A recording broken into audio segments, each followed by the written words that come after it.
Friends, good evening. Today we will discuss the critical angle and critical clearing time. Before we start this topic, we will discuss about the power transfer analysis. मान लीजिए कि आपका mechanical inputs constant है और electrical output वो आपका variable है, ठीक है। उस कंडीशन में आप इक्वल एरिया क्राइटेरिया का इस्तेमाल करके ट्रांजिएंट स्टेट को चेक कर सकते हैं, ठीक है। तो ठीक है, तो अपन अब माना जाता है कि एक सिंपल सा नेटवर्क है, ठीक है, जिसमें आपके जनरेटर की साइड पर ईएमएफ है वो ई एट एंगल डेल है, और बस बार जो इन्फिनिट बस बार है उस पर आपका जो टर्मिनल वोल्टेज है वो वी एट एंगल 0 है, और बीच में एक पूरा नेटवर्क है, यानी कि एक पूरा ट्रांसमिशन लाइन है, ठीक है। तो आपको जब ड्यूरिंग फॉल्ट होता है तो पावर फ्लो क्या हो रहा है, ठीक है, या रोटर एंगल कैसे चेंज हो रहा है ड्यूरिंग फॉल्ट, आफ्टर फॉल्ट या बिफोर फॉल्ट, है ना, वो आप किससे पता करते हैं? पावर ट्रांसफर एनालिसिस से। तो इसमें फर्स्ट कंडीशन लेते हैं, जब नेटवर्क में आपका फॉल्ट हो तो बिफोर फॉल्ट वाली बात करते हैं सबसे पहले। तो डेल इक्वल टू डेल 0, यानी कि जब आप स्टार्टिंग में बिफोर फॉल्ट स्टार्टिंग होती है आपके, तो कोई ना कोई एंगल जरूर होता ही है रोटर एंगल का। तो वो इनिशियली एंगल क्या होता है आपका? होता है डेल 0, जो कि आपके इस फिगर में लगा हुआ है, और जो वैल्यू होगी वो पी मैक्सिमम होगी, ठीक है, पी मैक्स 1 होगी, जो सबसे ऊपर जो एंगल दे रखा है वो, और आपका P equal to P H जो शाफ्ट पावर है आपकी, ठीक है। तो P equal to P H equal to E V upon x1 sine del 0, ठीक है। डेल 0 आपका क्या है? इनिशियली रोटर एंगल है, और x1 आपका जो रिएक्टेंस है इसका, ठीक है। और तो आपका ई वी अपॉन x1 क्या होगा? P max 1 sine del 0, P max 1 equal to E one x1 0 होगी, जो कि पी मैक्स जो है, ठीक है। अब अगर ड्यूरिंग फॉल्ट की बात करते हैं अपन, ठीक है, तो केस 2 में ड्यूरिंग फॉल्ट की बात करते हैं। जब ड्यूरिंग फॉल्ट में होगा आपके P E equal to P max 2 sine del, तो पी मैक्स 2 की वैल्यू क्या होगी यहाँ पर? ई वी एक्स 2, ठीक है। और केस 3 की बात करते हैं। अब इस वाले में देखिए, जो आपका रिएक्टेंस होगा x2 वो x1 से कंपेयर कम होगा, ठीक है। वहाँ पर x1 था जिसकी रिएक्टेंस ज़्यादा था, ठीक है, और x2 की वैल्यू रिएक्टेंस x2 कम होगा, यानी कि पी मैक्स 2 की वैल्यू भी कम होगी। तो आप इसमें जो सबसे नीचे वाला दे रखा है, क्रॉस वाले से ऊपर जो दे रखा है, क्रॉस वाला गलती से बना गया है, तो क्रॉस वाला है उससे ऊपर जो आपको एंगल कर्व नजर आ रहा है वो है आपका पी मैक्स 2, यानी कि x2 कम हुआ तो आपका पी मैक्स 2 भी कम होगा ऑलरेडी, ठीक है, जो कि आपका बेसिकली क्या है? शाफ्ट पावर के बराबर आ रहा, पी एस के इक्वल टू आ रहा, वो है आपका पी मैक्स 2। अब बात करते हैं अपन केस 3 की, after fault P equal to P max 3 sine del, तो P max 3 equal to E V upon x3। तो आपके इस बार फोल्ड को क्लियर करने के बाद जो आपके पास एंगल बन रहा है वो आपका पी मैक्स 2, जो कि सेकंड नंबर का कर्व नजर आ रहा है आपको, पी मैक्स 2 ये हो गया आपका आफ्टर फॉल्ट। तो बिफोर फॉल्ट और आफ्टर फॉल्ट जो पी मैक्स 1 और पी मैक्स 2 है वो आपका क्या इंडिकेट कर रहा है? वो कर रहा है आपका स्टेडी स्टेट स्टेबिलिटी लिमिट, और जो ड्यूरिंग फॉल्ट जो शो डिनोट कर रहा है वो आपका है ट्रांजिएंट स्टेट स्टेबिलिटी लिमिट को शो कर रहा है, ठीक है। ये कब की बात कर रहे हैं? जब नेटवर्क में फॉल्ट हो, तब उस टाइम बात कर रहे हैं आप, ठीक है। और अभी जो लास्ट में आपका जो x3 निकला है, केस 3 में आफ्टर फॉल्ट में जो आपका रिएक्टेंस x3 निकला है, ठीक है, तो x1 सबसे ज़्यादा है, x2 उससे कम है, लेकिन जो x3 आया है वो x2 से ज़्यादा लेकिन x1 से कम होगा आफ्टर द फॉल्ट। यानी कि अब जो आपका सिस्टम है वो जो स्टार्टिंग में जो आपका बिफोर फॉल्ट के द्वारा फॉल्ट से पहले जो आपका सर्किट था उसी कंडीशन में ये आ गया, लेकिन इस बार रोटर एंगल चेंज हुआ है, ठीक है। अब बात करते हैं फॉल्ट नियर द बस। अगर जो फॉल्ट हुआ वो नेटवर्क के बीच में हो, अगर नियर द बस हो, ठीक है, नियर द बस में हो, तो ये जनरेटर लगा हुआ है, ठीक है, इसमें आपका सिस्टम का रिएक्टेंस दे रखा है XD, और लाइन का जो रिएक्टेंस है वो है XL, ठीक है।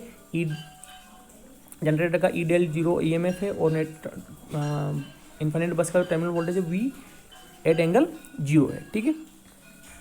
केस 1 बिफोर फॉल्ट की बात करते हैं, तो P equal to P H E V upon X sine del 0 है, तो ई वी अपॉन एक्स क्या है? पी मैक्स 1 और साइन डेल 0, तो P max 1 is equal to E V, और एक्स की वैल्यू क्या है यहाँ पर? XD plus XL। इससे अपन डेल 0 की वैल्यू निकालेंगे, ठीक है।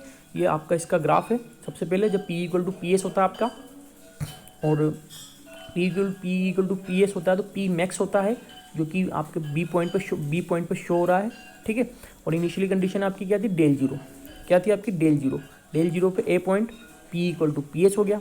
ड्यूरिंग द फॉल्ट की बात करते हैं, जो ड्यूरिंग फॉल्ट की बात, तो फर्स्ट वाली कंडीशन में क्या था? आपका मैकेनिकल इनपुट और इलेक्ट्रिकल आउटपुट दोनों इक्वल था, तो यानी P equal to P S था। ठीक है। अब आप बात कर रहे हैं ड्यूरिंग फॉल्ट। ड्यूरिंग फॉल्ट में आपकी जो मैकेनिकल इलेक्ट्रिकल आउटपुट जो है पीई वो आपका जीरो हो जाएगा। तो M D square del upon D T square equal to P S minus P. जब पी जीरो हो गया आपका तो P S equal to P हो गया, जो कि आपका ग्रेटर देन जीरो है। ग्रेटर देन जीरो है यानी कि वहाँ पर एक्सीलरेटिंग हो रहा है, यानी कि रोटर एक्सीलरेट कर रहा है। ठीक, यानी कि स्पीड बढ़ रही है। तो D del upon D T equal to omega minus omega S. यहाँ पर ओमेगा बढ़ रहा है, डब्ल्यू एस आपका कांस्टेंट है, तो ओमेगा की वैल्यू बढ़ रही है यानी कि स्पीड बढ़ रहा है। तो D del upon greater than zero, यानी कि जो रोटर एंगल है वो आपका बढ़ रहा है, यानी कि स्पीड आपकी एक्सेलरेट हो रही है, जो कि हो। ठीक है, ये हो गया आपके ड्यूरिंग फोल्ड हो रहा है। ठीक है, तो उस टाइम क्या कंडीशन होगी आपके पास, डेल जीरो से डेल वन आपका एंगल चला जाएगा। डेल जीरो से डेल वन आपका एंगल चला जाएगा। अब केस सर की बात करते हैं, वो after clearing fault P E equal to P max sine del P max 3 equal to E V upon X D plus X L. ये आपके पी मैक्स की जगह 3 आएगा, तो ये है ना, तो P max 3 equal to E V upon X D plus X L हो जाएगा। तो यही आपका पी मैक्स 1 था, तो P max 1 equal to P max 3 हो गया। यानी कि बिफोर द फॉल्ट जो पावर थी वही आपके after the fault, after removing fault, sorry after the fault नहीं, जब आपने फॉल्ट को क्लियर कर दिया तो वो पावर, वो पहली वाली पावर दोनों इक्वल हो गई। ठीक है, और इससे आप तीनों एंगल, जिसकी डेल जीरो सबसे पहले इनिशियली एंगल, फिर del one during the fault वाला जो एंगल था जब आपका रोटर एंगल एक्सीलरेट हुआ वो, और डेल टू जब आपका लास्ट में फॉल्ट क्लियर होने के बाद जो एंगल आया वो होता है आपका डेल टू। ठीक है, अब आप इसमें देखिए, जब डेल जीरो था आपका स्टार्टिंग में, ठीक है, यानी कि इनिशियली रोटर एंगल था। अब फॉल्ट की बात कर रहे हैं अपन, फॉल्ट आया, तो फॉल्ट आने के बाद आपका जो इलेक्ट्रिकल पावर था, जो आउटपुट था, वो जीरो हुआ, यानी कि नीचे गया, जीरो हो गया। ठीक है, और वो तब तक कब तक जीरो रहा, वो डेल वन एंगल तक, यानी कि डेल जीरो से डेल वन तक आपके जो इलेक्ट्रिकल आउटपुट था वो जीरो रहा, और डेल वन पर आपका फॉल्ट रिमूव हुआ। जैसे फॉल्ट रिमूव हुआ डेल वन पे, तो आपका इलेक्ट्रिकल आउटपुट जो है वो बढ़ा, और वो जाके ऑपरेटिंग पॉइंट बी पे गया, और बी पे ऑपरेटिंग बी पे जाने के बाद आपका फॉल्ट रिमूव हो गया, और इस वक्त आपकी जो इलेक्ट्रिकल पावर आउटपुट है वो आपकी शाफ्ट पावर से आउटपुट हो गया, यानी कि आपका सिस्टम डीएक्सेलरेट करने लग गया और जो सी पॉइंट पे जाकर रुक गया। ठीक है, एक्सीलरेटिंग पावर में क्या होता है आपका, पी इक्वल टू जीरो होता है और पी एच ज़्यादा होता है, और डीएक्सेलरेटिंग पावर में आपका पी ज़्यादा होता है और पी एच कम होता है। और उससे पहले जो फॉल्ट होता है, फॉल्ट से पहले की बात करें तो उस time P equal to P H होता है, ड्यूरिंग द फॉल्ट होता है वो होता है पी एस ग्रेटर देन होता है पी से, और जब फॉल्ट रिमूव हो जाता है तो वापस आपका पी ग्रेटर देन होता है पी एस से, जो कि आपको इस एंगल्स में पता चल रहा होगा। ठीक है, अब इस चीज़ इस पावर ट्रांसफर एनालिसिस का इस्तेमाल करके आप क्रिटिकल यील्डिंग एंगल निकालेंगे और क्रिटिकल यील्डिंग टाइम निकाल देंगे। तो for the equal area criteria P D L upon zero होता है।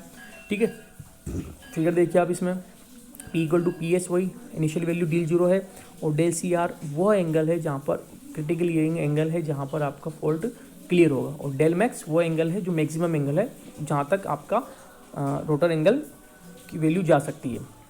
ठीक है, वो है। ठीक है, तो इसमें क्या होते हैं, इक्वल एरिया क्राइटेरिया में क्या होता है आपके basically accelerating power equal to decelerating power. ठीक है, तो एक्सीलरेटिंग पावर क्या होगी, इधर से आप देखेंगे तो पी ए इक्वल टू हो गया था P S minus P D del, यानी कि इसमें, और जब एक्सीलरेटिंग पावर की पी एस की वैल्यू ज़्यादा होती है, पी की वैल्यू कम होती है, और जब अपन डीएक्सेलरेटिंग की पावर की बात करते हैं तो पी की वैल्यू ज़्यादा होती है, पी एस की वैल्यू कम होती है, तो पी एस माइनस पी, और उधर हो गया आपके पी माइनस डेल। तो पी एस माइनस पी क्या बोला, जब डेल जीरो से डेल सी आर जा रहा है, और पी माइनस पी एस का बोला जब डेल सी आर से डेल मैक्सिमम जा रहा है। तो इनों का इंटीग्रेशन कर देते हैं आप, इंटीग्रेशन करते हैं अपन, तो del zero del C R integration P S minus P की जगह वैल्यू रख देंगे पी मैक्स साइन डेल, और equal to del C R del max integration P max P की जगह P max sine del minus P S और D del. अब इसको सोल्व करते हैं अपन, तो del zero del C R integration P max sine del क्या हुआ, P max sine del zero हो गया आपका। क्यों, क्योंकि आपका इस वक्त पर जो इलेक्ट्रिकल आउटपुट है वो है आपका जीरो, तो उसकी वैल्यू जीरो हो गई। ठीक है, equal to del C R del max integration P max sine del minus P S T del. ठीक है, इसको अपन सोल्व करते हैं, इसका इंटीग्रेशन करते हैं, तो इंटीग्रेशन करने के बाद आपके पास जो वैल्यू आती है वो होती है P S del C R minus del zero equal to P max cos del C R minus cos del max. ठीक है, तो P max cos del C R minus P S del max minus del C R O, arrow के बाद नीचे इसमें ये दे रखा है, तो minus P max cos del max minus P max. ठीक है, तो इस वाले में आप देखिए कि del P H del C R से P H del C R cancel हो जाएगा, तो आपके ठीक है, तो उसके बाद फाइनल इक्वेशन जो बनेगी आपकी वो है डेल सी आर की वैल्यू निकालेंगे हम क्रिटिकल एंगल की, del C R equal to P S upon P max bracket में del max minus del zero plus cos del max. ठीक है, एरो को नीचे जो एरो देखे जो नीचे दे रखा है उसमें minus P max cos del max P x, ये आपकी ऊपर वाली इक्वेशन का बचा हुआ पार्ट है। लास्ट में क्रिटिकल एंगल की जो इक्वेशन निकली वो है आपकी del C R equal to P S upon P max bracket में del max minus del zero plus cos del max. Simple mathematical है ये, बस इसको अरेंज किया अपने उधर से उधर इंटीग्रेशन करके। ठीक है, इससे आप क्रिटिकल एंगल टाइम निकाल सकते हैं। अब एंगल निकाल सकते हैं डेल सी आर। अब critical clearing time T C R की बात कर रहे हैं बेसिकली अपन। ठीक है, तो आप ये भी बोल सकते हैं सबसे पहले कि क्रिटिकल क्लियरिंग एंगल की डेफिनेशन वो क्या होती है, the maximum rotor angle before which fault should be clear. Rotor angle की वो मैक्सिमम लिमिट जिससे पहले कि अपन को उसको फॉल्ट को रिमूव करना है, या तो उस समय तक या उससे पहले, उसको बोलते हैं अपन del C R, critical clearing angle. अब क्रिटिकल क्लियरिंग टाइम की बात करते हैं टी सी आर की अपन। ठीक है, टी सी आर क्या होगा, वही एंगल होगा जो रोटर एंगल डेल जीरो से डेल सी आर जा रहा है, उसके बीच में जो टाइम हो रहा है वो आपका टी सी आर होता है। ठीक है, ड्यूरिंग फॉल्ट जो कि होगा बेसिकली ड्यूरिंग फॉल्ट होगा, तो M D square del upon D T square equal to P S minus P A. इस वक्त आपकी वैल्यू क्या है, पी इक्वल टू जीरो है, इसलिए P S equal to P हो गया, तो इसका D square del upon D T square equal to P A upon M, इसका इंटीग्रेशन करते हैं डबल, तो D del upon D T equal to P A M dot D, P A upon M into T, इसका integration करेंगे अपन जैसे उसमें किया था डेल जीरो से डेल सी आर और डेल सी आर से डेल में, इसमें भी इस तरह से करेंगे अपन, तो डेल जीरो से del C R D del, और इधर करेंगे अपन जीरो से टी सी, यानी कि जो आपका टाइम जीरो, क्योंकि जीरो से स्टार्ट होता है आपका टाइम, क्योंकि बेसिकली वहाँ पर सॉरी डेल जीरो से डेल मैक्स नहीं करेंगे, आपको डेल जीरो से डेल सी आर के बीच में निकालना है वैल्यू, तो ठीक है। तो इनिशियली टाइम जो था वो जीरो, और आपका क्रिटिकल टाइम क्या वो होगा, वो क्या होगा टी सी, तो वो है आपका P A upon M dot T into D T. Integration करेंगे तो del C R minus del zero equal to P A M T C square upon two, इससे टी सी की वैल्यू निकालेंगे तो under root two M upon P del C R minus del C O. ये इससे इस equation से अपन critical clearing time निकाल सकते हैं। और इससे पहले जो अपन देखा था del C R equal to P S upon P max multiply del max minus del zero plus cos del max, से आप क्रिटिकल क्लियरिंग एंगल निकाल सकते हैं। ठीक है, तो